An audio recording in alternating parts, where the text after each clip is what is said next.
రోజుల్లో ఇవాళ ఉన్నట్టు గజము అడుగు ఇట్లా లేదు. మీరు ఎక్కడ కూడా చూస్తే ఒక ఏరియాలోనేమో కుంటలు అంటారు, ఒక ఏరియాలో చదరపు అడుగులు అంటారు, ఒక ఏరియాలో చదరపు గజాలు లెక్కన ఉంటుంది. కుంటను ఒక చోట ఉంటే ఇంకొక చోట వచ్చేటప్పటికి అంకణాలు అంటుంటారు.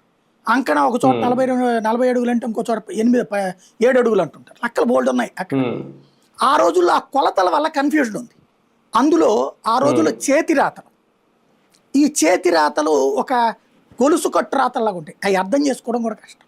దాంతో ఇలాంటి వాటి వల్ల చాలా కన్ఫ్యూజన్ ఉంది. అదంతా కర్ణములకి తెలుసు, ఆ రోజున మున్సబులకు తెలుసు, ఆ రోజున ఈ రాయి ఎక్కడుందో కూడా వాళ్ళకి తెలుసు.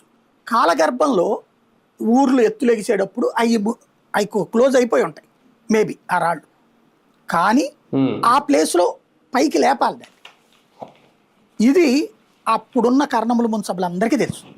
భారతదేశం ఎక్కడ రాయి ఉంది, కొలత ఎక్కడి నుంచి బిగిన్ చేయాలన్నది తెలుసు. బట్ ఇప్పుడు కొలతలు అట్లా చేస్తున్నారా?